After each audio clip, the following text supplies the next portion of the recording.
I'm delighted to be at the Gulen Institute. It is such an impressive center and so much needed in today's world.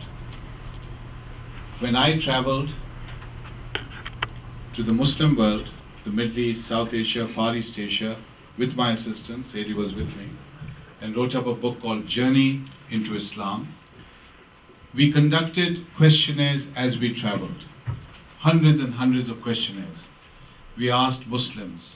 We met presidents and princes and prime ministers, students, taxi drivers, housewives, imams, sheikhs, and we asked them questions about Islam, about life, what is their main problem, what they think should be corrected, how they see the West, the war and terror, etc.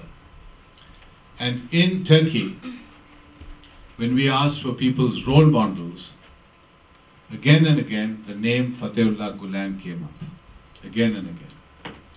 Because this name has inspired an entire educational renaissance in the Muslim world. And what impressed me particularly as a Muslim was the fact that he is inspired within Islamic tradition by the Holy Prophet of Islam himself. That is his inspiration. And then through him, all the great figures within Islam, figures like Maulana Jalaluddin Rumi. And I've read the poetry that Fatehullah Gulen has written in their honor. And this leader, the spiritual leader, has dedicated his life in spreading what is at the core, for me, of the Islamic vision.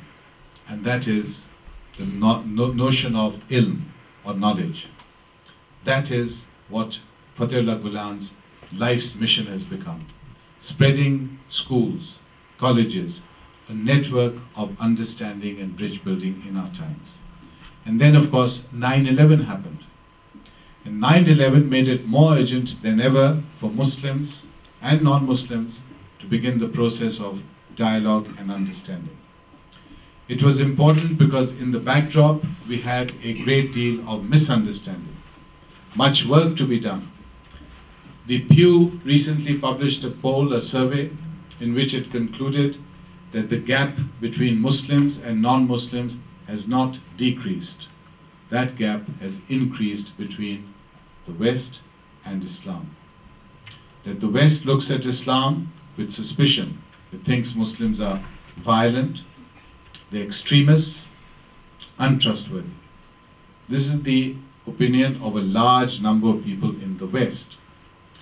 The Pew survey also concludes, based on surveys and questionnaires, that in the Muslim world there is a similar response to the West. Muslims also think Westerners are violent, extremists, untrustworthy. And they also add they don't have any morality at all, there is moral degradation.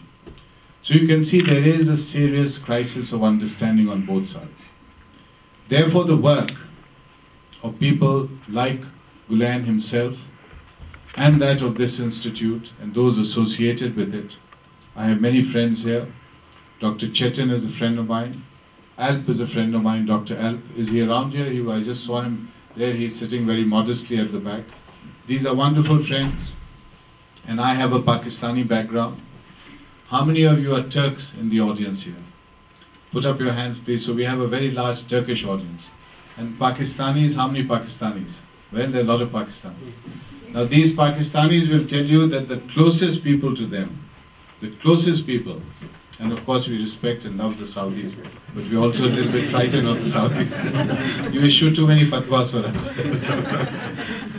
The closest people are the Turks.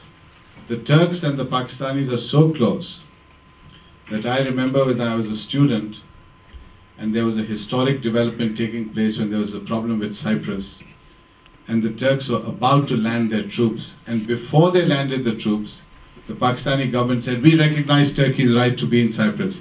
And the Turkish government said, hold on, we haven't even gone there yet. That is the feeling Pakistanis have for the Turks. They really feel that Turks are brothers. And the reason is that both the Turks who've inherited the legacy of a very great Muslim empire, the Ottoman Empire.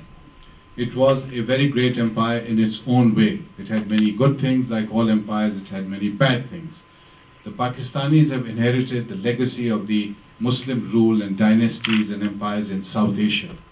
And they were equally great in their own time, and they had many good things and many bad things. And both recognize that they are facing all kinds of challenges in today's world. Both the Turks and the Pakistanis, and both are important nations.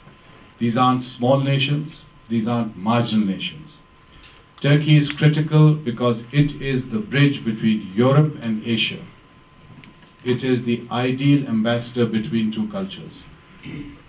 It can create a lot of schizophrenia in the Turks because they're not sure whether they're European or Asian, or it can create tremendous balance. They can be good Muslims and good modern citizens of the world. Similarly with Pakistanis.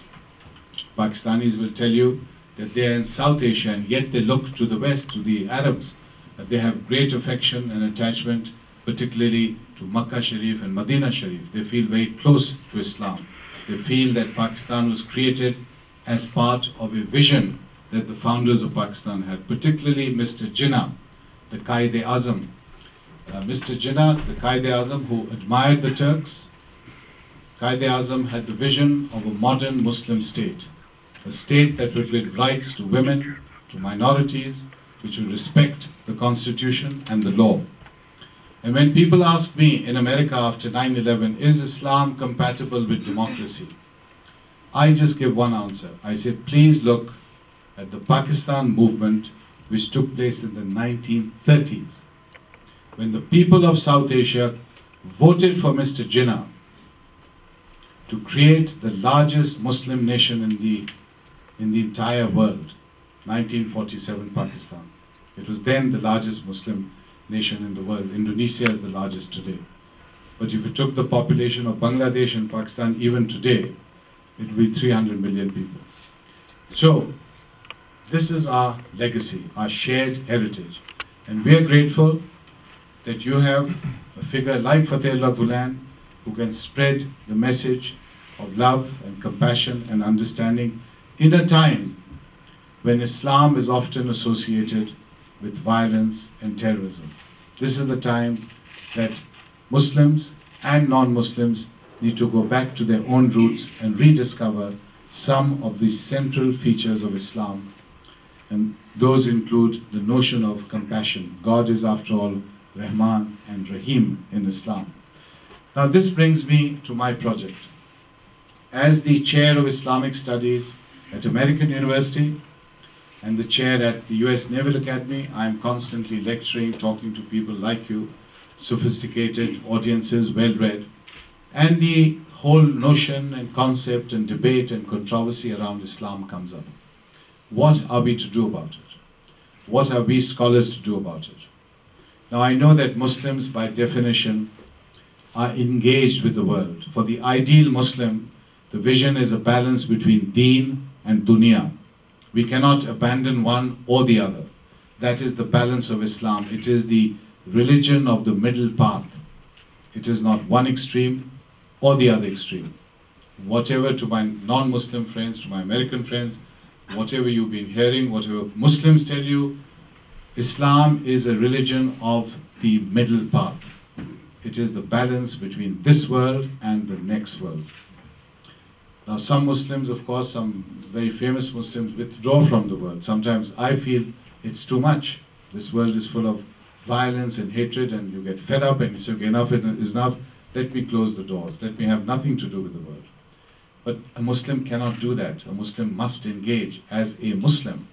We must engage constantly in an attempt to better the world, to elevate the world, to contribute to the world.